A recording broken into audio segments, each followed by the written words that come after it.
Magic the Gathering, Pokemon, Yu-Gi-Oh! What do these games all have in common? That's right, they're all dog shit. So I made my own TCG to replace them.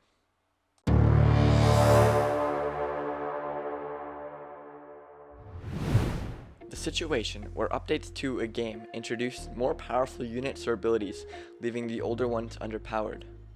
That's the definition of power creep according to yourdictionary.com. This is incredibly prevalent in the big three trading card games. Like Pokemon, its power creep is out of control. The HP on some of these Pokemon is crazy. It's going into the 300s now, and yeah, it needs to stop. So on EDHREC, it will show you what the most popular commanders are. And in recent years, of the top 56, there are a notable amount of cards that have been printed within the last 5 years, especially. And don't even get me started on Yu-Gi-Oh! Alright, so other trading card games are flawed. What am I gonna do? I'm gonna make my own game.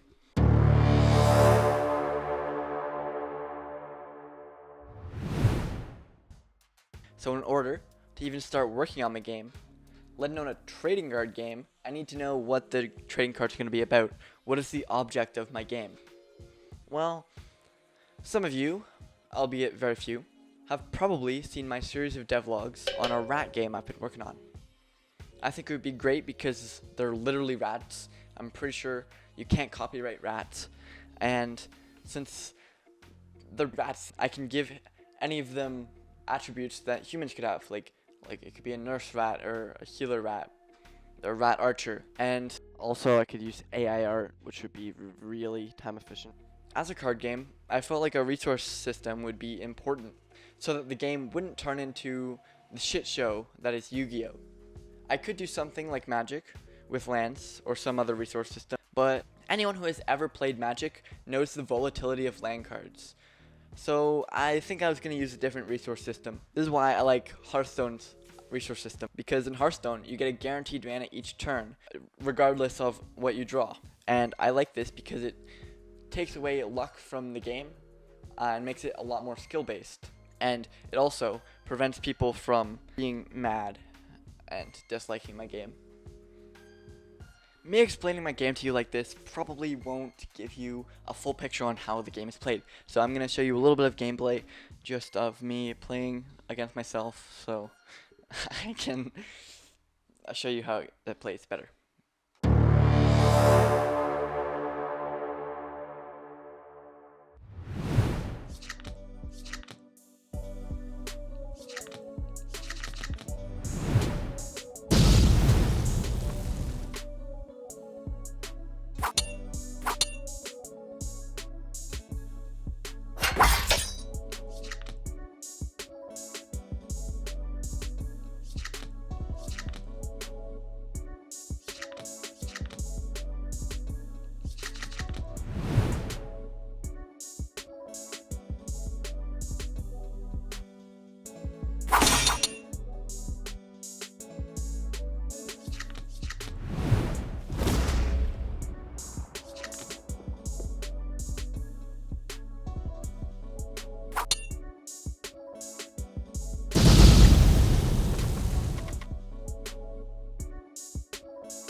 Alright, so that was a quick animation, but you might be confused, so I'll explain. To set up, you need a deck, which is 40 or more cards, with no more than 2 of the same cards. Also, I'll explain a bit about the card. So, on the top right is the mana cost, and of course on the bottom, there are 3 stats in the order of attack, speed, and then defense. There are also spell cards. They can be played at any time, usually. Trap cards are cards played face down that you can reveal for an effect.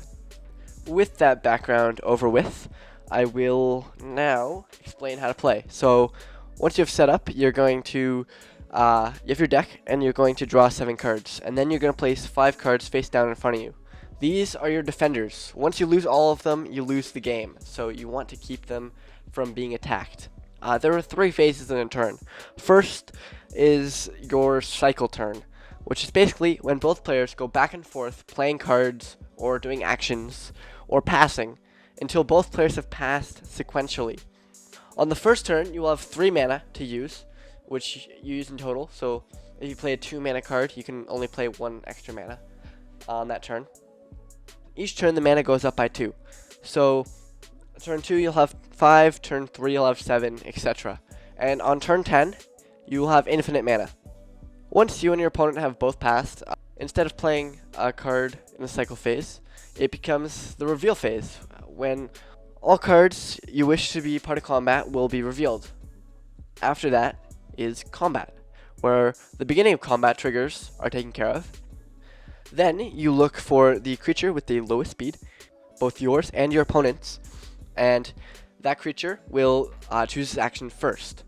If there's a tie for the lowest speed, or any speed for that matter, the player who went first during the cycle phase will play their action first, and then they will also deal damage.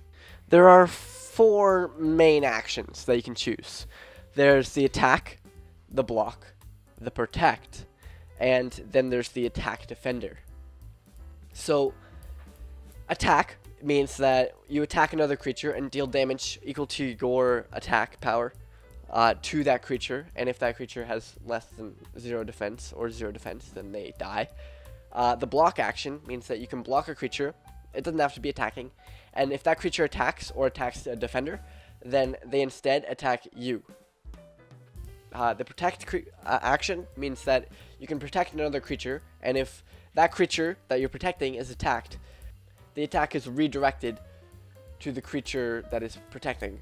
There is also the attack defender action, which is basically attack, but you're attacking a defender, which makes it different. Which means if someone blocks you, then you don't actually have any power, so you don't deal damage to the thing that's blocking you. Anyway, those are the actions that you can choose on your turn during combat. So, after that, once all of the creatures have chosen action, it goes from highest speed to lowest speed to execute on the actions that they have chosen. Then, it's time for the next turn cycle, or cycle turn. Here I'll show you some cards that I like.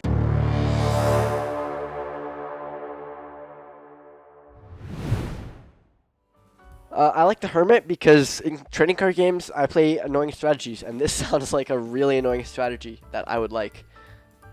I'm also a big fan of the Shaman, or the Forest Shaman, because it also creates some really interesting strategies where you can make your opponents really enfeebled so they can't actually deal damage to you. But it's also a choice, so it's not making you delete resources for no reason, but you can also change your opponent's board state for the worse for them, which I really like. The Simple Commoner. It is actually such a simple card, but it has so much depth.